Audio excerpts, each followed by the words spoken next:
महाराष्ट्र विद्यार्थी सहाय्यक मंडळ केंद्र क्रमांक 62333 या मार्फत मी सर्वांचे स्वागत करते। आज आपण इथे SOC 222 या घटकांतर्गत सामाजिक परिवर्तन आणि सामाजिक चळवळ याच्यातील घटक तिसरा महात्मा गांधींची चळवळ आणि स्त्रिया, हरिजन व शेतकरी हे घटक अभ्यासणार आहोत। पहिला आहे स्त्रिया व गांधीजींची चळवळ। महात्मा गांधींनी मिठाच्या सत्याग्रहातून स्त्रियांना सबला होण्याचे आवाहन करून अनिष्ट रूढी विरुद्ध जागृत होऊन लढण्यास मार्गदर्शन केले। मीठ सत्याग्रहातील स्त्री। गुजरातमध्ये दांडी यात्रा जेव्हा सुरू झाली तेव्हा गांधीजींनी मिठाच्या सत्याग्रहाच्या उद्घाटनासाठी स्त्रियांना येण्याचे आवाहन केले। परिणामतः सर्व स्त्रियांनी गरीब, श्रीमंत, तरुण व म्हातारे यांनी सत्याग्रहात निर्भयपणे पुढाकार घेतला। त्यांच्यावर जरी सशस्त्र व लाठीधारी पोलिसांनी गराडा टाकला तरी न घाबरता खंबीरपणे सर्व स्त्रिया पुढे सरसावल्या होत्या व त्यांनी मिठाच्या कायद्याचा भंग केला।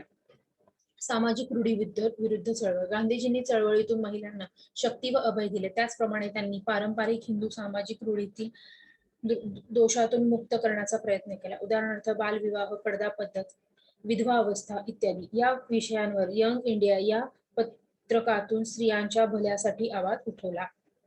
बालविवाहास विरोध। गांधीजी म्हणतात बालविवाह पद्धत म्हणजे नैतिक व शारीरिक दुष्टता आहे। त्यामुळे नैतिकतेबरोबर शारीरिक अधोगतीही होते। म्हणून बालविवाहास पाठिंबा देणे म्हणजे देवापासून तसेच स्वराज्यापासून दूर जाणे होय। स्वराज्यासाठी झगडणे म्हणजे केवळ राजकीय जागृती नव्हे तर सर्वांगीण जागृती की ज्यात सामाजिक, आर्थिक, नैतिक व राजकीय गोष्टींचा समावेश असेल। पडदा पद्धतीस विरोध। स्त्रियांनी चेहऱ्यावर पडदा ओढण्याने त्यांचे शील सुरक्षित राहते या कल्पनेत तथ्य नसून शील संरक्षण हे आतील प्रेरणेने स्वयंभूत होत असते अशी भूमिका मांडली। पडदा पद्धती ही स्त्रियांना कमी लेखण्याच्या रूढीमुळे त्या दुर्बल आहेत अशा समजुतीमुळे आलेली आहे। विधवा अवस्थेस विरोध। विधवांच्या पुनर्विवाहाबाबत गांधीजींनी सकारात्मक भूमिका घेतली। विवाह हा काही समाजातला लागलेला कलंक नाही। विधवांची पुन्हा लग्न करण्याची इच्छा असेल तर त्यांनी पुनर्विवाह करणे योग्यच आहे असे विचार गांधीजींनी पुरस्कृत केले। नंतर हिंदू कायद्याप्रमाणे विधवांच्या पुनर्विवाहास संमती दिली गेली। पुढचा आहे वेश्यावृत्तीस विरोध। वेश्या व्यवसाय म्हणजे लाजिरवाणे जीवन असे गांधीजी म्हटले आहे। त्यांच्या व्यवसायाच्या जागेस त्यांनी नीती विघातक अड्डा असे संबोधले आहे। हा व्यवसाय जरी पूर्वापार चालत आलेला असला तरी त्यास आपण नीचपणे किंवा गुलामगिरीने स्वीकारायला नको। पूर्वजांनी केलेल्या चुकांना वाव देणे म्हणजे आपल्या स्वराज्याच्या कल्पनेलाच डाग लावण्यासारखे आहे। पुढचा आहे स्त्रीवाद सत्य व अहिंसा या मूलतत्वांच्या संदर्भात गांधीजींनी उद्गार असे आहेत। हा मोठा प्रश्न सोडवण्यात माझा जसा काही हिस्सा असेल तर तो हा की व्यक्ती असोत वा राष्ट्र असोत त्यांच्या जीवनाच्या प्रत्येक अंगावर सत्य व अहिंसा ही दाखल झाली पाहिजे। या कामी स्त्री निर्विवादपणे पुढाकार घेईल आणि अशा रीतीने मानवी उत्क्रांतीच्या कार्यात तिला आपले स्थान सापडेल म्हणजे तिची स्वतःविषयीची न्यूनतेची भावना नाहीशी होईल ही आशा मी उराशी बाळगून आहे। हरिजन व गांधीजींची चळवळ। जात ही एक भारतीय समाजरचनेतील अपूर्व घटना आहे। यांचा परिणाम लोकांच्या सामाजिक, आर्थिक व राजकीय जीवनावर झालेला आहे। यामुळे विविध जातीच्या लोकांमध्ये सामाजिक अंतर पडले आहे। यामुळे लोकांमध्ये उच्च नीचता असे भेदभाव निर्माण झाले आहेत। यातूनच पुढे स्पृश्य अस्पृश्य असे भेद निर्माण झाले। सन 1931 पूर्वीच्या जनगणनेमध्ये तर अस्पृश्यांची नोंद दुर्बल घटक म्हणून करण्यात आली व नंतर त्यांना बाह्य जाती म्हणून संबोधले आहे। तर सन 1935 मध्ये नमूद केलेल्या जाती शेड्यूल जाती म्हणून त्यांची नोंद घेण्यात आली। गांधीजींची हरिजनांविषयीची संकल्पना। हरिजनांवर अस्पृश्यता हा एक व्रण आहे। तो काढून टाकल्याशिवाय त्यांचे कोणत्याही प्रकारचे कल्याण करणे अपूर्णच राहील। त्यांना आर्थिक सहाय्य तसेच शिक्षण इत्यादी सुविधा जरी उपलब्ध करून दिल्या तरी अस्पृश्यता निवारण आधी होणे आवश्यक आहे। ते झाले म्हणजे आपोआपच त्यांना इतर सवलती आपोआप मिळतील। गांधीजींचे अस्पृश्यता प्रश्नावरील तोडगे। गांधीजींच्या सखोल अभ्यासातून असे आढळले की अस्पृश्यता ही धार्मिक स्थितीतून उद्भवलेली आहे। ती आर्थिक पायावर आधारित आहे। स्पृश्य भाव हा हरिजनांच्या आर्थिक स्थितीतून आलेला नसून त्यांची मुळे पूर्वजांपासून चालत आलेल्या धार्मिक रूढी व पद्धतीत रुतलेली आहे। व ह्या चालीरीती सहजासहजी समाजातून नष्ट होत नाही. हिंदूंची जबाबदारी. अस्पृश्यता हा हिंदुत्वास लागलेला एक कलंक आहे, तरी पूर्णपणे नष्ट करणे ही हिंदूंची जबाबदारी आहे. जोपर्यंत आपण आपल्याच लोकांना स्पृश्यास्पृश्य भावनेतून वर्चस्व गाजवितो, तोपर्यंत ब्रिटिशांच्या विरोधात बोलण्याचा आपल्याला नैतिक अधिकार नाही, असे गांधीजी म्हणत असत. आपण आपल्यात बदल घडवून आणला तर आपल्याला इतरांनी बदलण्याची अपेक्षा करता येईल. पुढचा हरिजनांची जबाबदारी. स्वतःच्या दुःखातून मुक्ती मिळवण्यासाठी हरिजनांनी स्वतःच प्रयत्न केले पाहिजे. हरिजन आपले दुर्गुण व वाईट सवयी जोपर्यंत सोडून देत नाहीत, तोपर्यंत त्यांना मुक्ती मिळणे कठीण आहे. हिंदूंना तुम्ही उपकार म्हणून बंधन मुक्त करण्यास सांगू नका. त्यांनी त्यांच्या स्वतःच्या भल्यासाठी ते करावे, तुमच्यासाठी नाही. तुमच्या स्वच्छतेतून व पावित्र्यातून त्यांनाच त्यांची लाज वाटली पाहिजे. गांधीजींच्या अस्पृश्यता निवारण चळवळीची वैशिष्ट्ये. गांधीजींनी हरिजनांची किंवा हिंदूंची नुसती कान उघडणी करणे महत्वाचे वाटत नसे, तर त्यांनी दोघांनी खांद्याला खांदा लावून एकत्रितरित्या काम करावे असे वाटते. यासाठी त्यांनी हरिजन तसेच हिंदूंना एकत्रितपणे बऱ्याचदा विधायक कार्यक्रमात तसेच सत्याग्रह चळवळीत सामील करून घेतले होते. गांधीजींची अस्पृश्यता निवारणासाठी यात्रा रूपी चळवळ. गांधीजींनी अस्पृश्यता निवारणाची चळवळ यात्रा रूपाने सुरू केली. हरिजनांच्या उन्नतीसाठी तसेच मानवाच्या समतेसाठी गांधीजींनी ही चळवळ यात्रा रूपाने महाराष्ट्र, मध्य भारत, दक्षिण भारत, बिहार, आसाम, ओरिसा आणि उत्तर प्रदेशातून केली. त्यांनी 7 नोव्हेंबर 1933 ला मंगळवारी सकाळी या हरिजन दौऱ्यात प्रारंभ केला. शेतकरी व गांधीजींची चळवळ.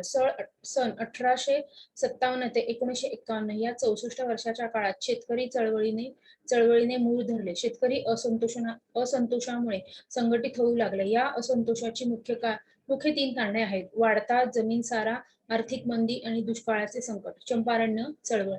चंपारण्यास जनक राजाची भूमी म्हणतात. या भागात आंबा आणि नीळ याचे उत्पादन होत असे. सन 1917 साली ब्रिटिशांच्या नियमाप्रमाणे 3 गठिया शेतीत निळीची लागवड करावी असा प्रत्येक शेतकऱ्यावर दंडक होता. 3 गठिया शेती म्हणजे शेतीचा 3 विषांश भाग. अशा रीतीने निळीची शेती शेतकरी बळजबरीपणे करीत होता. त्यांच्यातून राजकुमार शुक्ल ह्या शेतकऱ्यास स्वतःचे तसेच इतर शेतकऱ्यांचे दुःख सहन झाले नाही. पुढचा आहे खेडा सत्याग्रह. चंपारण्यामधील चळवळीपेक्षा खेडा येथील सत्याग्रह चळवळीस वर्तमानपत्राद्वारे जास्त प्रसिद्धी मिळाली. मुंबईहून या सत्याग्रहासाठी एवढी रक्कम जमा झाली की शेवटी ती शिल्लक राहिली. पाटीदार शेतकऱ्यांना हा लढा नवीनच होता. ब्रिटिशांचा अंमलबजावण्याची भीती त्यांच्या मनातून घालवायची होती, म्हणून त्यांना गांधीजी सतत अंमलदार हे प्रजेचे शेठ नाहीत तर नोकर आहेत, प्रजेच्या पैशातून ते पगार खाणारे आहेत हे समजावून देऊन त्यांच्याबद्दलचा दरारा दूर करणे हे मुख्य काम होते. पुढचा आहे बारडोली सत्याग्रह. गांधीजींनी सन 1922 साली गुजरातमध्ये बारडोली येथे लोकांच्या मदतीने शांततेने कायदेभंग करून सत्याग्रह करण्याचा निर्णय घेतला. यासाठी सर्व तयारी झाली असतानाच उत्तर प्रदेशातील चौराचौरी या गावी हिंसात्मक दंगल झाली. यात 3000 शेतकऱ्यांच्या मिरवणुकीवर पोलिसांनी गोळीबार केला व त्यामुळे सूडबुद्धीने प्रक्षुब्ध जमावाने पोलीस चौकीला पेटवले व ह्या दंगलीत 22 पोलीस ठार झाले. या प्रकारची गांधीजींनी गांभीर्याने दखल घेतली आणि बारडोलीचा सत्याग्रह मागे घेतला. आता आपण पुस्तक 3 त्याच्यामधली सामाजिक चळवळ अस्पृश्यता निवारण, दलित, शेतकरी व कामगार यामधील घटक पहिला अस्पृश्यता निवारण चळवळीची पूर्व पीठिका पाहूया. यामधला पहिला हा चातुर्वर्ण व जाती व्यवस्था. आपल्या देशात फार पूर्वीपासून समाजामध्ये अस्पृश्यता रुजलेली आहे. तिचा उगम नेमकेपणाने सांगता येत नाही, तरी वेदकालापासून अस्पृश्यतेची बीजे सापडतात. हिंदू समाज ब्राह्मण, क्षत्रिय, वैश्य व शूद्र या 4 वर्णात विभागला गेला होता. या वर्णाचे व्यवसायही निश्चित केले गेले होते. ब्राह्मण वर्गाने ज्ञान संपादन करावे, क्षत्रियाने संरक्षण करावे, वैश्यांनी व्यापार करावा आणि शूद्रांनी वरील 3 वर्गांची सेवा करावी असे त्यांच्या कामांचे स्वरूप होते. प्रारंभी ही कामे कोणतीही व्यक्ती करू शकत असे, परंतु कालांतराने त्यांचा व्यवसाय हा इच्छेवर अवलंबून न राहता जन्मावर आधारित होत गेला. त्यानंतर जन्मानेच तो ब्राह्मण, क्षत्रिय, वैश्य वा शूद्र म्हणून ओळखला जाऊ लागला. पुढचा आहे अस्पृश्यता निवारण चळवळीची पूर्वपीठिका. आपल्या देशात तत्वज्ञानाच्या 2 परंपरा आहेत, एक वैद्यकीय परंपरा व दुसरी अवैदिक परंपरा. अवैदिक विचार परंपरेने नेहमीच पारमार्थिक जीवनापेक्षा ऐहिक जीवनाचा अधिक विचार केला आहे. मृत्यूनंतर मोक्ष मिळवण्यापेक्षा जगतानाच सुख मिळावे व कल्याण व्हावे असा विचार या अवैदिक परंपरेने मांडला आहे. देव, दैव, नियती, ग्रंथ, प्रामाण्य, उच्च नीच, स्पृश्य अस्पृश्य हे सर्व मिथ्या आहेत. मानवाचे कल्याण ज्यात आहे. इंग्रजी राजवटीतील सामाजिक बदलांचे स्वरूप. ब्रिटिश आल्यानंतर त्यांच्याबरोबर आलेल्या ख्रिश्चन धर्मांबद्दलचे आकर्षण अस्पृश्य वर्गाला वाटणे साहजिकच होते. इंग्रजांबरोबर समता हे मूल्य पुन्हा एकदा आपल्याकडे आले. समाजातील प्रत्येकास एक सारखं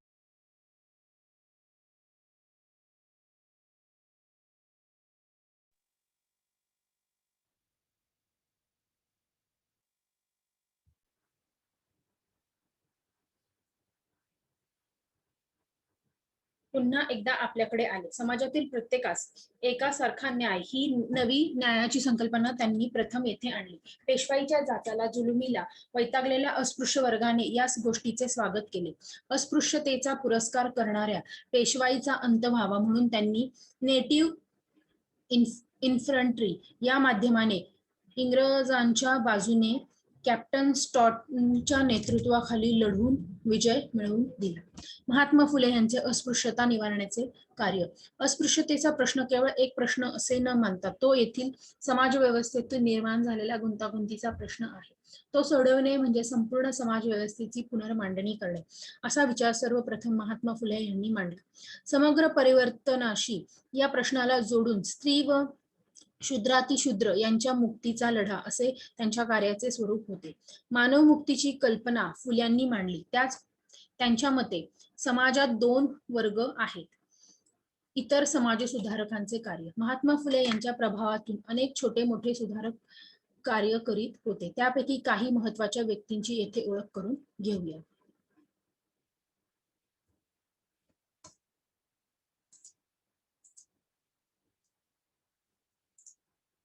काही व्यक्तींची येथे ओळख करून घेऊया. पहिला आहे छत्रपती शाहू महाराज. कोल्हापूर संस्थानातील राजे. त्यांनी हिंदू धर्मातील ब्राह्मणांचे पुरोहितांचे वर्चस्व नाकारून क्षात्र धर्मपीठाची स्थापना केली. त्यांच्यावर महात्मा फुलेंच्या विचारांचा फार मोठा पगडा होता. त्यांनी प्रथम अस्पृश्यता विरोधी कायदा केला व तो अंमलात आणला. गंगाराम कांबळे नावाच्या एका अस्पृश्य माणसाला त्यांनी कोल्हापुरात हॉटेल काढून दिले व ते स्वतः तेथे जाऊन चहा घेत असत. पुढचा आहे सयाजीराव गायकवाड. हे बडोद्याचे राजे. परिवर्तनवादी विचाराचे होते. त्यांनी त्यांच्या संस्थानात अस्पृश्यता विरोधी कायदा केला. पुरोहितशाही विरुद्ध त्यांनी ही पर्यायी विधी व्यवस्था निर्माण करण्याचा प्रयत्न केला. त्यांच्या विचारांमुळे व कृतीमुळे अनेक अस्पृश्य बडोदा, अहमदाबाद येथे उदरनिर्वाहासाठी गेले. पुढचे आहे गोपाळबाबा वलंगकर. हे इंग्रजांच्या पलटणीतील हवालदार होते. त्यांचे मूळगाव महाड जवळ रावदूळ हे खेडे. ते नॉर्मल परीक्षा पास होते. त्यांनी पलटण ज्यावेळी पुण्यात येत असे त्यावेळी ते महात्मा फुल्यांना भेटत व शास्त्र, जातीभेद यांच्यावर चर्चा करीत. अस्पृश्यतेचा प्रश्न त्यांना सतावत असे. ज्योतिराव फुल्यांच्या विचारांचा व विश्लेषणाचा त्यांच्यावर प्रभाव पडलेला होता. पुढचा आहे शिवराम जानबा कांबळे. गोपाळबुवा वलंगकर यांच्या विचार व कार्यामुळे अस्पृश्य वर्गात जागृती झाली. गोपाळबुवा वलंगकरांच्या विचारांचा प्रभाव त्यावेळच्या तरुणावर अधिक पडत होता. पुण्याचे शिवराम जानक कांबळे हे त्यातील एक प्रमुख असे होते. महर्षी विठ्ठल रामजी शिंदे. अस्पृश्य वर्गाची सुधारणा व्हावी यासाठी महर्षी शिंदे यांनी आयुष्यभर प्रयत्न केले. सयाजीराव गायकवाड यांचे त्यांना प्रोत्साहन व सहाय्य मिळत होते. त्यांनी बडोदा नगर, पुणे, बेळगाव, मुंबई येथे अस्पृश्यांच्या शिकत असलेल्या मुलांची पाहणी करून त्यात कोणत्या सुधारणा घडवून आणाव्यात याबाबत अहवाल तयार केला व सूचना केल्या. पुढचा आहे किसन फागू बनसोडे. किसन फागू बनसोडे यांनी आपल्या कवितेच्या माध्यमातून दलितांच्या वेदना लोकांपुढे मांडल्या. दलित समाजाच्या गुलामगिरीची जाणीव झालेला हा एक अस्वस्थ कवी होता. पुढचा घटक आहे डॉक्टर बाबासाहेब आंबेडकरांची चळवळ. त्यातला पहिला घटक आहे आंबेडकरी चळवळीची पार्श्वभूमी. इसवी सन 1920 पासून आंबेडकरी चळवळीला प्रारंभ होतो. डॉक्टर बाबासाहेब आंबेडकर हे सामाजिक जीवनात 1920 पासून प्रामुख्याने भाग घेऊ लागले होते. उच्च विद्या संपादन करून मुंबई हार्ट कोर्टामध्ये ते वकिलीची व्यवसाय करू लागले. याच काळात इंडियन नॅशनल काँग्रेसचे नेतृत्व महात्मा गांधी यांच्याकडे आले होते. देशातील राजकीय चळवळ गांधीजींमुळे अधिक गतिमान झाली होती. प्रथमच देश पातळीवरील नेतृत्व ब्राह्मणेतर व्यक्तीकडे गेले होते. पुढचा आहे साऊथ बरो कमिटी. इसवी सन 1919 मध्ये ब्रिटिश सरकारने हिंदी लोकांना जादा राजकीय हक्क देण्यासाठी नॉर्थ साऊथ बरो यांच्या अध्यक्षतेखाली मतदान कमिटी भारतात पाठवली होती. या कमिटी पुढे अस्पृश्यांच्या राजकीय हक्कांची मागणी मांडण्यासाठी विठ्ठल रामजी शिंदे व डॉक्टर बाबासाहेब आंबेडकर यांची सरकारने निवड केली होती. शिंदे हे डिप्रेस्ड क्लास मिशनचे सेक्रेटरी होते. बाबासाहेब त्यावेळी सिडनम हँड कॉलेजमध्ये प्रोफेसर होते. बहिष्कृत हितकारणी सभा 1920 ते 1923 या काळात मूकनायक या पक्षिकाच्या माध्यमातून अस्पृश्यांच्या प्रश्नांना वाचा फोडण्यासाठी व त्यातील संघटन होण्याची गरज स्पष्ट करण्यासाठी जनजागृती करण्याचे काम बाबासाहेब आंबेडकरांनी आरंभिले होते. या कामास स्थायी स्वरूप देण्याकरिता संस्था स्थापन करण्याची गरज त्यांना वाटू लागली. महाड चौदार तळ्याचा सत्याग्रह. मुंबई कायदे मंडळात सीताराम केशव बोले यांनी 4 ऑगस्ट 1923 रोजी सार्वजनिक ठिकाणांचा अस्पृश्यांना उपभोग घेऊ द्यावा असा ठराव मांडला व तो मंजूर करण्यात आला. या ठरावाची अंमलबजावणी व्हावी असा हुकूम सरकारने 11 सप्टेंबर 1923 रोजी काढला, परंतु त्यांची अंमलबजावणी फारशी झाली नाही. त्यामुळे या ठरावाची अंमलबजावणी व्हावी अशी मागणी अस्पृश्यांच्या सभा व बैठकातून केली जाऊ लागली. महाड येथील तळी अस्पृश्यांसाठी खुली असल्याचा ठराव तेथील नगरपालिकेने केला होता, पण तो अंमलात आला नाही. सर्व माणसे जन्मतः समान दर्जाची आहे व ती मरेपर्यंत समान दर्जाचीच राहतील.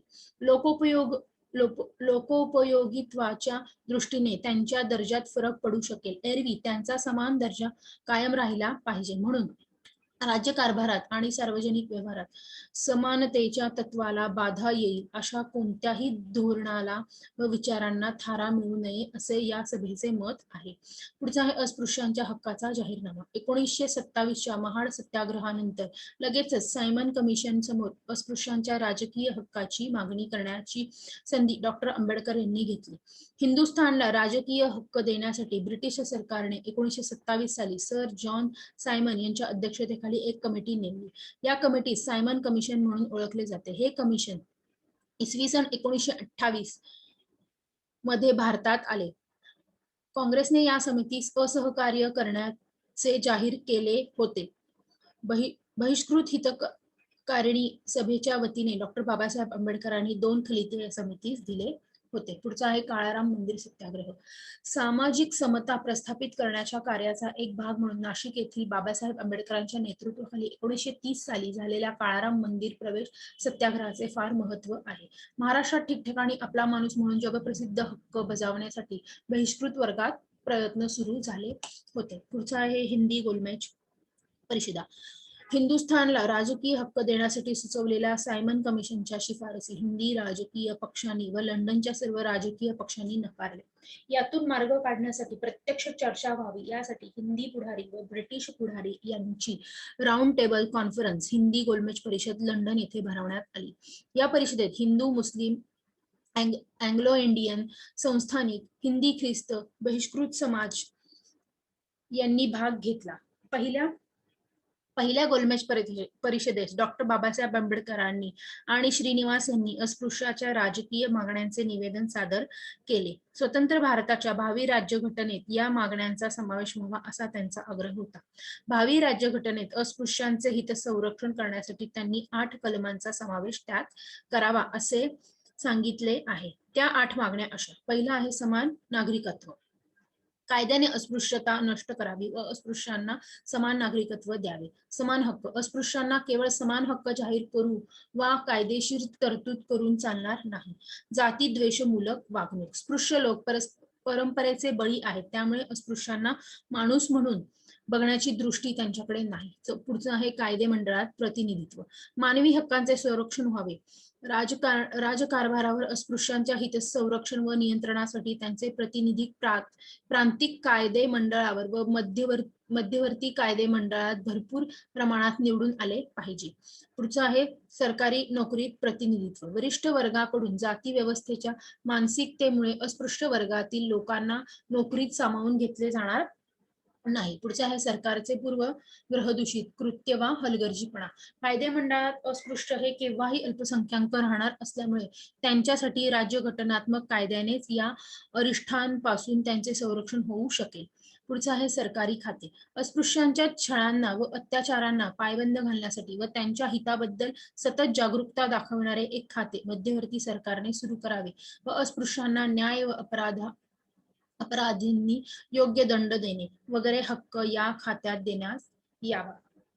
पुढचं आहे अस्पृश्य समाज व प्रधान मंडळ. सरकारी धोरणाला योग्य वळण देण्यासाठी कायदे मंडळात अस्पृश्यांना प्रतिनिधित्व मिळाले पाहिजे. त्यांचा मंत्रिमंडळात समावेश केला जावा. दुसरी गोलमेज परिषद. ही परिषद 7 सप्टेंबर ते 10 डिसेंबर 1931 या दरम्यान लंडन येथे आयोजित केली होती. या परिषदेस काँग्रेसचे प्रतिनिधित्व महात्मा गांधी यांनी केले.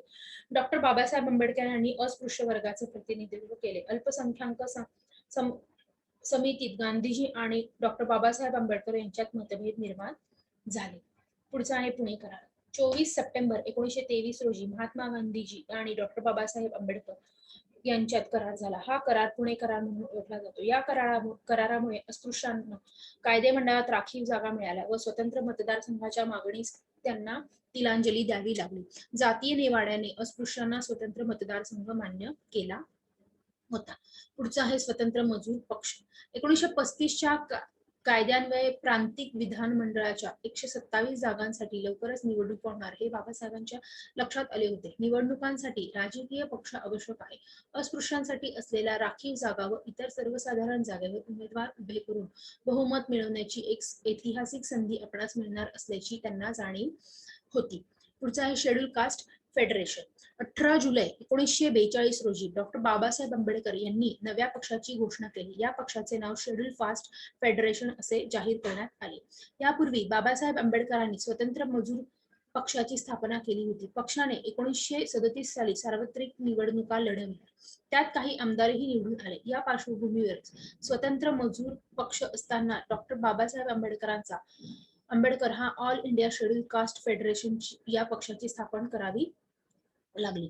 पुढचा आहे शेड्यूल कास्ट फेडरेशनचे अधिवेशन व ठराव. या पक्षाचे पहिले अधिवेशन नागपूर येथे 18 व 19 मार्च 1942 या दिवशी झाले. या अधिवेशनात पक्षाची अधिकृत घोषणा करण्यात आली. फेडरेशनचे पहिले अध्यक्ष म्हणून मद्रासचे एन शिवराज यांची निवड करण्यात आली होती. जनरल सेक्रेटरी यामध्ये पी.एन. राजभोज यांची निवड झाली. फेडरेशनचे कार्यकारी मंडळ घोषित केले. त्यात सर्व प्रांतातील प्रतिनिधींना प्रतिनिधित्व देण्यात आले. अस्पृश्यांना स्वतंत्र अस्तित्व आहे. त्यांचे राजकीय जीवनात स्वतंत्र स्थान आहे. याचा अर्थ ते हिंदू समाजाचा उपघटक नाही. प्रांतीय व केंद्रीय कार्यकारिणीमध्ये अस्पृश्यांचे प्रतिनिधित्व हवे. प्रत्येक राज्याच्या दरवर्षीच्या अंदाजपत्रकात अस्पृश्यांच्या शिक्षणासाठी ठराविक रकमेची तरतूद केली पाहिजे, विशेषतः उच्च शिक्षणासाठी. महिला परिषद. बाबासाहेबांच्या चळवळीचे महत्वाचे वैशिष्ट्य म्हणजे चळवळीत असलेल्या महिलांचा सहभाग. महाडच्या सत्याग्रहापासून ते आस्थागायत हे चित्र दिसते. पुरुषांच्या खांद्याला खांदा लावून त्या लढल्या होत आहेत. 20 जुलै 1942 रोजी अखिल भारतीय दलित महिला परिषद अधिवेशनाला जोडून आयोजित केली होती. पुढचा आहे समता सैनिक दलाचे अधिवेशन. 20 जुलै 1942 रोजी नागपूरच्या मोहन पार्कवर समता सैनिक दलाचे अधिवेशन झाले. समतेसाठी सैनिक ही कल्पना मांडून बाबासाहेबांनी समतेसाठी संघर्ष करण्यासाठी हे दल उभे केले होते. समतेच्या लढ्यात जेव्हा जेव्हा संघर्षाचे प्रसंग आले त्यावेळी या दलाने महत्वाचे कार्य केले. भारतीय स्वातंत्र्य लढ्यात समांतर अशी सामाजिक समतेची लढाई हा आंबेडकरांच्या कर्तव्याचा महत्वाचा भाग आहे. आता घटक तिसरा आपण स्वातंत्र्य काळातील दलितांच्या चळवळी हा घटक अभ्यासूया. स्वातंत्र्योत्तर काळ आणि दलित समाज. 15 ऑगस्ट 1947 रोजी आपल्या देशाला स्वातंत्र्य मिळाले. या काळातील वास्तव अतिशय विदारक होते. दुसरे महायुद्ध नुकतेच होऊन गेले होते. पहिल्या आणि दुसऱ्या महायुद्धाच्या दुष्परिणामांनी संपूर्ण जग अजूनही होरपळत होते. त्याचा परिणाम आपल्या देशावरही होत होता. या महायुद्धामुळे मानवाचा मानवावरचा विश्वास उडत चालला होता. विज्ञानाची प्रगती संहारकतेकडे नेणारी वाटल्याने माणूस अगदी एकाकी बनत चाललेला. कुटुंब व्यवस्था ढासळत होती. महागाईमुळे माणसापेक्षा पैशाचे आणि वस्तूचे मूल्य अधिक वाटू लागले. दलित म्हणजे काय? सर्वप्रथम दलित म्हणजे कोण हे ठरवावे लागेल. यासाठी दलित या शब्दाच्या व्याख्या आपल्याला अभ्यासायला लागतील. दलित लेखक, कार्यकर्त्यांनी आणि पुरोगामी विचारांनी दलित या शब्दाच्या निरनिराळ्या व्याख्या केलेल्या आहेत. त्या पुढील प्रमाणे आहेत. आपल्या दलितांच्या व्याख्येत अमेरिकेतील काळा, गोरा, तांबडा येतात. आफ्रो आशियात देशातील काळा, गोरा, तांबडा येतात. आपल्या देशातील अस्पृश्य, आदिवासी, शोषित, पीडित येतात. हे बाबूराव बागुल यांनी दलित साहित्याचे क्रांती विज्ञान ह्यातून अभ्यासले आहे. पुढचा आहे दलित शब्दाचा विरोध. दलितांमधील काही लेखक व विचारवंतांनी दलित या शब्दाला विरोध केला आहे. दलित हा शब्द लाचारी आणि दुबळेपणाचा द्योतक आहे. शिवाय दलित हा शब्द ओंगळ आणि जातीवाचक वाटतो, म्हणून हा शब्द नाकारला पाहिजे असा सूर भाऊसाहेब अडसूळ, राजा ढोले इत्यादी विचारवंतांनी व्यक्त केला आहे. पुढचा आहे स्वातंत्र्योत्तर काळातील आंबेडकरांचे कार्य आणि चळवळ. बाबासाहेब आंबेडकर हे स्वतंत्र भारताचे पहिले कायदा मंत्री होते. घटना समितीच्या मसुदा समितीचे अध्यक्षपद स्वीकारून स्वतंत्र भारताची राज्यघटना तयार करण्याचे मौलिक काम त्यांनी केले. दलितांना आपल्या नेत्याच्या या कामगिरीचा रास्त अभिमान होता व त्यामुळे त्यांचे आत्मबळ वाढून त्यांच्यात अस्मिताही जागीर झाली. 20 नोव्हेंबर 1948 रोजी घटनेचे 11वे कलम संमत झाले आणि हजारो वर्षापासून टिकून असलेली अस्पृश्यता कायद्याने कायमची नष्ट करण्यात आली. पुढचा आहे आंबेडकर अनुयायांची रिपब्लिकन चळवळ. बाबासाहेब आंबेडकर यांच्या निधनानंतर त्यांचा वारस कोण हा प्रश्न उपस्थित झाला. आंबेडकर कुटुंबातील श्रीमती सविता आंबेडकर, भैयासाहेब आंबेडकर आणि मुकुंदराव आंबेडकर यांच्या नावांचा विचार झाला, परंतु नेते मंडळींनी आंबेडकर कुटुंबाचे नेतृत्व मान्य केले नाही.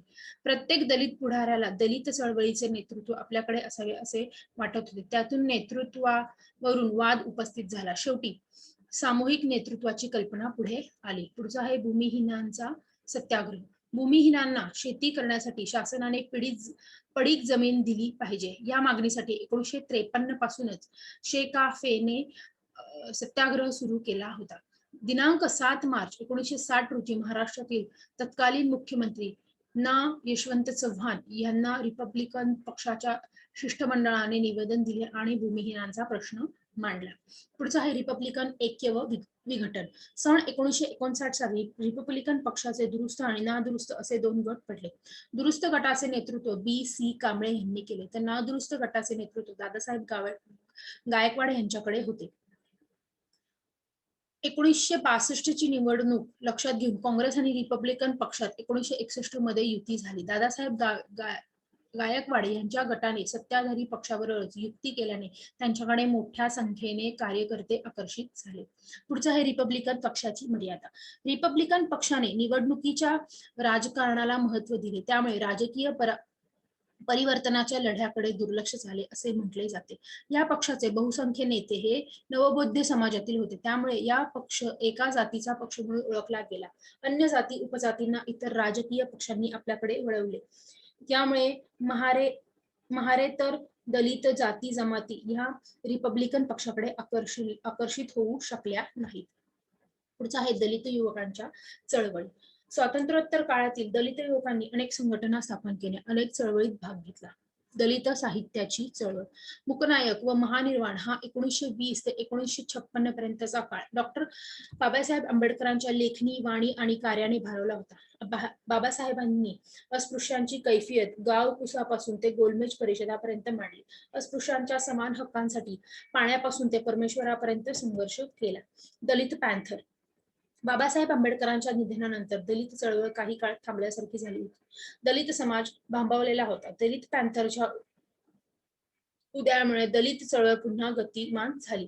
दलित पॅन्थरची स्थापना 9 जुलै 1972 रोजीची आहे. म्हणजे स्वातंत्र्य मिळून पाव शतक लोटले असताना आणि बाबासाहेबांच्या निधनानंतर 1.5 शतक उलटले असताना दलित पॅन्थरची स्थापना झालेली आहे.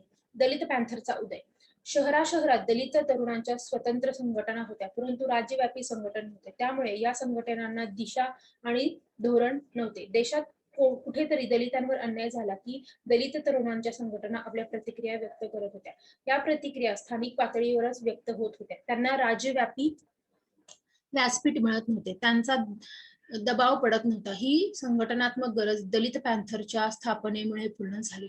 भारतीय दलित पॅन्थरची स्थापना. दलित पॅन्थर बरखास्तीनंतर प्राचार्य अरुण कांबळे, भाई Sangare, Ramdas Athawale, Umakant Randhir, SM Pradhan and Pritam Kumar Shegaon कर, वामन निंबाळकर, टी.एम. कांबळे, दयानंद म्हस्के आणि यशपाल सरवदे यांसारखे पॅन्थर नेत्यांनी पॅन्थरच्या बरखास्तीला आक्षेप घेतला आणि आम्ही दलित पॅन्थर ही संघटना चालवू अशी भूमिका जाहीर केली. दलित पॅन्थर संघटनेचे जाळे देशभर पसरत होते. त्यामुळे दलित पॅन्थर संघटनेचे पुनरुज्जीवन करून भारतीय दलित पॅन्थर असे नव्या संघटनेचे नामकरण केले. नामांतराची चळवळ. डॉक्टर बाबासाहेब आंबेडकरांनी मराठवाडा ही आपली कार्यभूमी मांडली. मराठवाड्यासारख्या मागासलेल्या प्रदेशात उच्च शिक्षणाची अधिक निकड आहे हे जाणून त्यांनी औरंगाबाद येथे मिलिंद महाविद्यालयाची स्थापना केली. या कार्यामुळे मराठवाड्यातील शैक्षणिक चळवळीचे ते प्रणेते ठरले. पुढचा आहे दलित मुक्ती सेना. प्रा. जोगेंद्र कवाडे यांनी नामांतरणाचा लढा अग्रपणे लढविला. प्रा. कवाडे यांनी दलित मुक्ती सेना या दलित युवकांच्या जहाल संघटनेची स्थापना केली. कवाडे यांच्या आक्रमक आणि विद्रोही भाषणामुळे दलित युवक दलित मुक्ती सेनेत सहभागी झाले. प्रा. कवाडे यांनी नागपूर ते औरंगाबाद असा लॉंग मोर्चा काढला. पुढचा आहे मंडल आयोगाचा लढा. प्रसिद्ध गांधीवादी काकासाहेब कालेलकर यांच्या अध्यक्षतेखाली 1953 मध्ये पहिला मागासवर्गीय आयोगाची स्थापना करण्यात आली होती.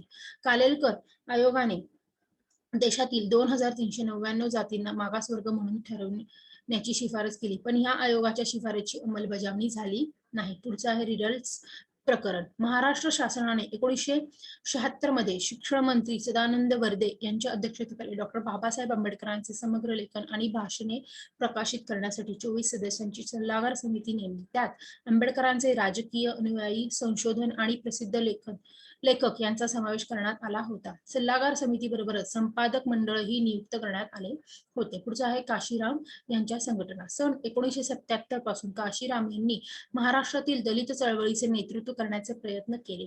काशीराम महाराष्ट्रात शासकीय सेवेत असताना त्यांनी फुले, आंबेडकर आणि शाहू महाराजांच्या विचारांचा अभ्यास केला. त्यांनी महाराष्ट्रात आपले कार्य सुरू केले, पण त्यांना महाराष्ट्रात म्हणावा तसा प्रतिसाद मिळाला नाही. त्यांनी आपल्या मूळ उत्तर प्रदेशात दलितांची चळवळ सुरू केली. काशीरामाने बहुजन समाज पार्टीची स्थापना करून सर्व दलितांना संघटित केले. पुढचं आहे महारेतर समाजांच्या संघटना. सर्व अस्पृश्य जातींमध्ये ऐक्य नाही. इतकेच नाही तर या जातींमध्ये जातीयता आढळते. जाती उपजातींमध्ये हेवा, मत्सर आणि स्पर्धा वाढीला लागलेली दिसते. महार किंवा नवबौद्ध समाज शिक्षित आहे, संघटित आहे, तो संघर्ष करतो आहे, त्यामुळे तो सर्व अस्पृश्य जातींमध्ये आघाडीवरचा समाज आहे. दलित महिलांची चळवळ.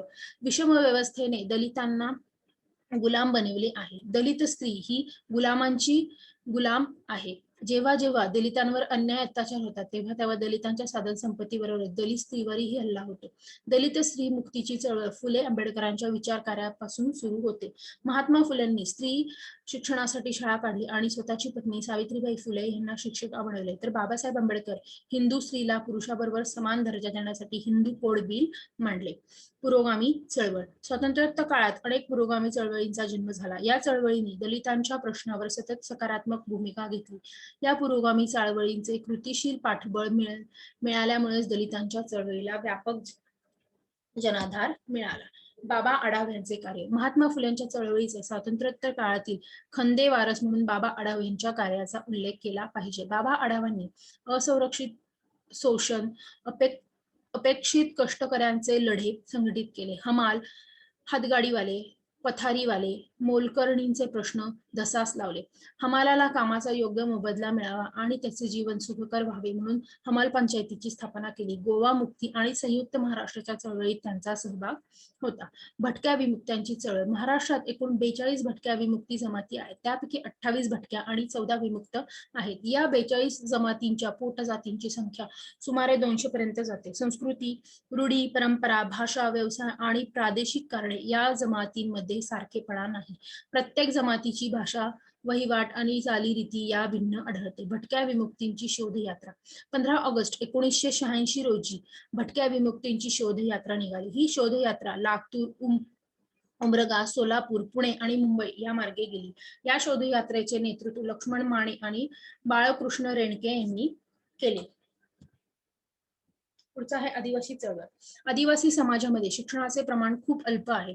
या समाजाचा अजूनही जादूटोण्यावर विश्वास आहे. या समाजात सर्व व्यवहार जात पंचायतीकडून नियंत्रित होत असल्याने आदिवासींमध्ये जात पंचायतीचा वचक आढळून येतो. आदिवासी भूमिपुत्र असा तिचा निम्मा अधिक समाज भूमिहीन आहे. आता आपण भाग दुसरा मधला घटक एक स्वातंत्र्यपूर्व काळातील शेतकरी चळवळ हा अभ्यासूया. त्यामधला घटक पहिला आहे ब्रिटिश सरकारची शेतीविषयक आणि व इतर धोरणे आणि त्यांचे परिणाम. ब्रिटिशांच्या जमीन महसुली विषयक, व्यापार विषयक व उद्योग विषयक धोरणांचा एकत्रित परिणाम शेतीच्या शोषणात झाला. असह्य व जाचक कर व्यवस्था, अन्याय अशा व्यापाराच्या शर्ती व उद्योगधंद्यांना मारक ठरणारी धोरणे यामुळे आपला देश दरिद्र झाला आणि ग्रामीण भाग आणि शेती दीर्घ काळापर्यंत मागासलेली राहिली. त्यातलं पहिलं आहे जमीन महसुलीच्या पद्धती व त्यांचे परिणाम. 1765 साली बंगालचे दिवाणी हक्क मिळाल्यावर ब्रिटिश ईस्ट इंडिया कंपनीने स्वतःचे उत्पन्न वाढवण्यासाठी जमीन महसुली विषयक धोरणांमध्ये बदल केले.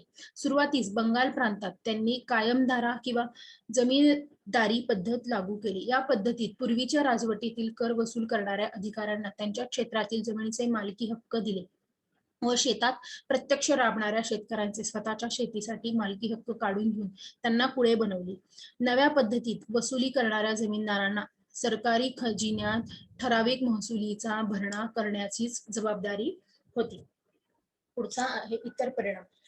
1850 सालापासून ब्रिटिशांनी भारतात रेल्वे मार्गाची बांधणी सुरू केली. रेल्वेमुळे प्रवासी आणि माल वाहतूक सुरू झाली. हा महत्वाचा परिणाम होय. भारतातील खेड्यांची तोपर्यंत असणारी स्वयंपूर्णता व एकता संपुष्टात आली. धान्याच्या आधुनिक वाहतुकीमुळे विवक्षित प्रदेशांमधील तीव्र दुष्काळांचा धोका कमी झाला. मात्र सुबत असणाऱ्या भागातून इतरत्र होणाऱ्या धान्यांच्या निर्यातीमुळे देशात सर्वत्र कुपोषणाचे प्रमाण वाढले. 19व्या शतकातील शेतकऱ्यांचे लढे. स्वातंत्र्यपूर्व काळातील शेतकऱ्यांच्या चळवळीचे कालानुक्रमानुसार आणि चळवळीच्या स्वरूपानुसार वर्गीकरण होऊ लागले. कालानुक्रमाप्रमाणे 19व्या शतकातील आणि 20व्या शतकाच्या पूर्वार्धातील अशा दोन काळात शेतकरी चळवळींचे वर्गीकरण करणे सोयीचे होईल. पुन्हा 20व्या शतकातील सुरुवातीची 2-3 दशके व स्वातंत्र्यपूर्वीचे दशक असे वर्गही पाडता येतील. स्थापनावादी चळवळ. यापैकी काही प्रमुख उठाव पुढील प्रमाणे. अवधच्या हिंदू व मुसलमान जमीनदारांचा आणि राजा चैत्य सिंगचा 1778 ते 1781 मधील उठाव. उत्तर काठच्या तिनवेल्ली भागातील पाळेगार व त्यांच्या शेतकऱ्यांचा 1801 ते 1805 मधील प्रचंड उठाव आणि पळसी राज्याच्या नेतृत्वाखाली हजारो गनिमी सैनिकांचा मलबार मधील 1796 ते 1805 मधील उठाव. पुढचा आहे धार्मिक चळवळी. 1857चा उठाव फसल्यानंतर त्यातील काही बंडखोर शेतकरी दरोडेखोरांच्या टोळींना सामील झाले, तर काही करिश्मा असणाऱ्या धार्मिक नेत्यांच्या स्थानिक पातळीवरील लढ्यांमध्ये सामील झाले. यातील काही मुख्य चळवळी पुढील प्रमाणे होत्या. 1830 ते 1850 या काळातील मांबूराम टंगालच्या नेतृत्वाखाली मोपला शेतकऱ्यांची केरळातील कुळांची चळवळ. 1867 ते 1870 काळातील गुजरात येथील जोरिया भग या हिंदू धर्मीय नेत्याच्या नेतृत्वाखाली नाईकदा आदिवासी जमिनीची चळवळ. 1890 मधील बिरसा मुंडांच्या नेतृत्वाखाली मुंडा आदिवासी जमातीची चळवळ. पुढचा आहे सामूहिक उठाव.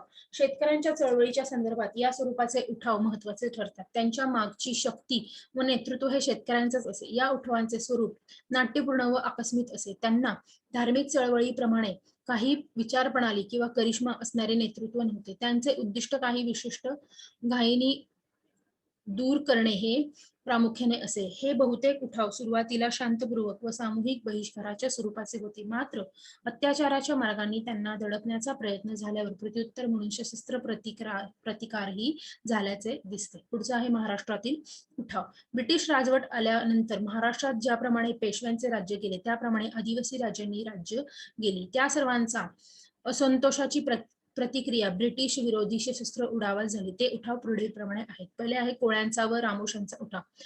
1826 साली पुणे जिल्ह्यात दक्षिण भागात रामोशांचे बंड झाले. भिल्लांचा उठाव. 1822 ते 1857 या काळात खानदेशातल्या भिल्लांनी वारंवार ब्रिटिश विरोधी उठाव केले. हे उठाव मोडून काढण्यासाठी ब्रिटिशांना बराच काळ प्रयत्न करावे लागले. पुढचा आहे 1857च्या उठावाचे पडसाद. 1857 च्या उठावात उत्तर भारतात जसं सार्वत्रिक पाठिंबा मिळाला तसा महाराष्ट्रात मिळाला नाही. पुढचा आहे 20व्या शतकाच्या पूर्वार्धातील शेतकरी चळवळ व उठाव.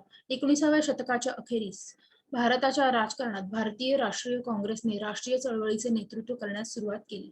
देशातील विविध भागातील चळवळींमध्ये काँग्रेसने सुसूत्रता आणली. 20व्या शतकाच्या सुरुवातीपासूनच भारतात सर्वत्र साम्राज्यवादी विरोध चळवळ संघटित झाली. या काळात देशातील वेगवेगळ्या भागात कामगार, शेतकरी व मध्यम वर्गाच्या चळवळी निर्माण झाल्या व पसरल्या. पुढचा आहे चंपारण्य सत्याग्रह, बिहार, 1917 ते 18. युरोपियन मळेवाले निळ लागवडीसाठी भारतीय शेतकरी व शेतकऱ्यांना अमानुष बेकायदेशीर पद्धतीने अत्यल्प मजुरीवर राबवून घेत होते. या अन्याय व पिळवणुकीविरुद्ध गांधीजींनी चंपारण्याच्या शेतकऱ्यांना संघटित करून त्यांचा लढा उभारला. ज्या पद्धतीने युरोपीय मळेवाले कुळांना जबरदस्तीने निळीची लागवड करण्यास भाग पडत होते, त्या अन्यायाला गांधीजींनी वाचा फोडला. पुढचा आहे खेडा सत्याग्रह, गुजरात, 1919. या लढ्यात खेडा जिल्ह्यातील शेतकऱ्यांनी जुलुमी ब्रिटिश नोकरशाही विरुद्ध महात्मा गांधींच्या नेतृत्वाखाली सत्याग्रह केला. पीक न आल्याने दुष्काळ सदृश परिस्थिती निर्माण झाली होती. तरीही सरकारी नोकरशाहीने महसूल आकारणीला सुरुवात केली होती. हे अन्याय व नियम बाह्य होते. शेतकऱ्यांची मागणी होती की त्या वर्षीचा महसूल आकारणी स्थगित करावी. पुढचा आहे मोपल्याचे बंड, मलबार. मलबारमधील मोपलांच्या बंडाला 19व्या शतकातील त्यांच्या उठावांची पार्श्वभूमी होती. तेथील जमीनदार व कुळे यांच्यातील संबंध बिघडले होते. कुळांच्या हक्कांचे संरक्षण हा महत्वाचा प्रश्न बनला होता. याचबरोबर गरीब शेतकरी राजकीय दृष्ट्या दुरावला होता. त्या सर्व गोष्टी 1921 मधील मोपलांच्या बंडाला पूरक ठरल्या.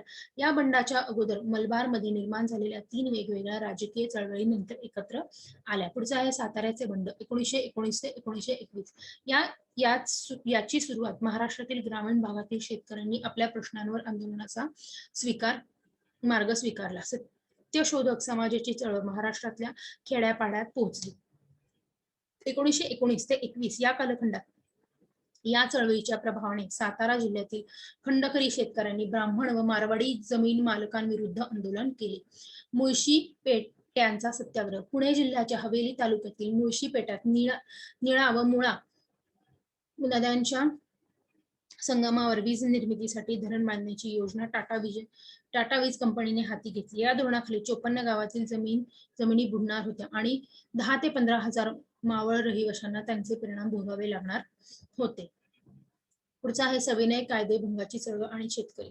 चंपारण्य व खेडा सत्याग्रहाच्या यशामुळे शेतकऱ्यांच्या राजकीय जाणीवात वाढ झाली होती व ते राष्ट्रीय चळवळीस मोठ्या प्रमाणावर सहभागी होते हे आपण पाहिले. 1920 नंतरच्या राष्ट्रीय चळवळीच्या टप्प्यात काँग्रेसने कायदेभंगाची चळवळ सुरू करायचे ठरवले. या जन आंदोलनासाठी गुजरातमधील बारडोली तालुक्याची निवड करून तेथे साराबंदीचे आंदोलन सुरू केले. अवध, उत्तर प्रदेश मधील साराबंदीची चळवळ. 1929 सालच्या जागतिक मंदीचा मोठा फटका शेतकऱ्यांना बसला. उत्तर प्रदेशातील अवध प्रांतात शेतकऱ्यांमध्ये त्यामुळे निर्माण झालेल्या असंतोषाला काँग्रेस कार्यकर्त्यांनी वळण देऊन त्यातून साराबंदीची चळवळ सुरू झाली. जागतिक मंदीमुळे बाजारभाव कोसळले. त्यांचा परिणाम प्रामुख्याने श्रीमंत जमीनदार व मध्यम शेतकऱ्यांना जाणवला. खंडकऱ्यांना जेव्हा खंड देणे कठीण झाले त्यावेळी हा परिणाम अधिक जाणवला. महाराष्ट्रातील साराबंदी व तुकडेबंदीची विरुद्ध चळवळ. 1927 साली छोट्या जमिनींसंबंधी विधेयक मुंबई सरकारने तयार केले. यात प्रामुख्याने तुकडेबंदी विरुद्ध तरतुदी होत्या. या विधेयकाचे कायद्यात रूपांतर झाले तर 80% शेतकरी भूमिहीन होतील अशी भीती शेतकऱ्यांच्या हितकर्त्यांनी व्यक्त केली. या विधेयकाला विरोध करण्यासाठी सातारा, पुणे, अहमदनगर या जिल्ह्यातील तालुक्यांच्या गावी शेतकऱ्यांच्या सभा घेण्यात आल्या. 25 जुलै 1928 रोजी पुण्यात घेण्यात आलेल्या सभेत मुंबई प्रादेशिक शेतकरी संघ स्थापन करण्याचे आवाहन केले गेले. पुढचा आहे जंगल सत्याग्रह. सरकारच्या जंगल विषयक धोरणाने पश्चिम महाराष्ट्रातील सर्वच थरातील शेतकरी वर्गात असंतोष निर्माण झाला होता. अहमदनगर, नाशिक, पश्चिम खानदेश, सातारा व मध्य प्रांताच्या काही जिल्ह्यात शेतकऱ्यांच्या काही प्रमुख मागण्या होत्या. गुरे चरण्याचे शुल्क कमी करावे, जंगली जनावरांपासून पिकांचे संरक्षण करण्यासाठी शस्त्र बाळगण्यास परवानगी असावी आणि राखीव जंगलांच्या लिलावात शेतकऱ्यांना सहभागी द्यावा. काँग्रेस चौकशी समितीच्या शिफारसी. कायदेभंगाची चळवळ संपल्यानंतर महाराष्ट्र प्रदेश काँग्रेस समितीने शेतकऱ्यांच्या समस्यांचा विचार करण्यासाठी एक चौकशी समिती नेमली. या समितीचे शेतकऱ्यांच्या परिस्थितीवर सुधारणा करण्यासाठी विविध शिफारसी केल्या. पुढे 1937 साली प्रांतिक सरकारात काँग्रेस सत्तेवर आली असता त्या सरकारने शेतकऱ्यांसाठी सुधारणात्मक एक कार्यक्रम तयार केला. किसान सभांचे कार्यक्रम. उत्तर प्रदेश, बिहार, गुजरात या ठिकाणी काँग्रेसची आंदोलने चालू असताना त्यातील समाजवाद्यांचा एक गट या आंदोलनाच्या स्वरूपावर, कार्यक्रमावर आणि आर्थिक उद्दिष्टांवर नाराज होता. 1920 साली भारतात साम्यवादी चळवळीला सुरुवात होऊन भारतीय साम्यवाद पक्षात स्थापन झाली. संघटनात्मक सोयीसाठी या कम्युनिस्ट पक्षाने दुसरा कामगार आणि किसान पक्ष काढला. पुढचा आहे वारल्यांचा लढा.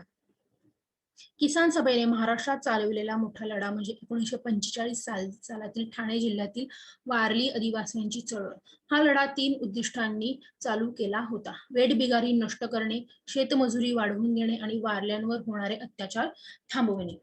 पुढचा आहे तेभागा आंदोलन.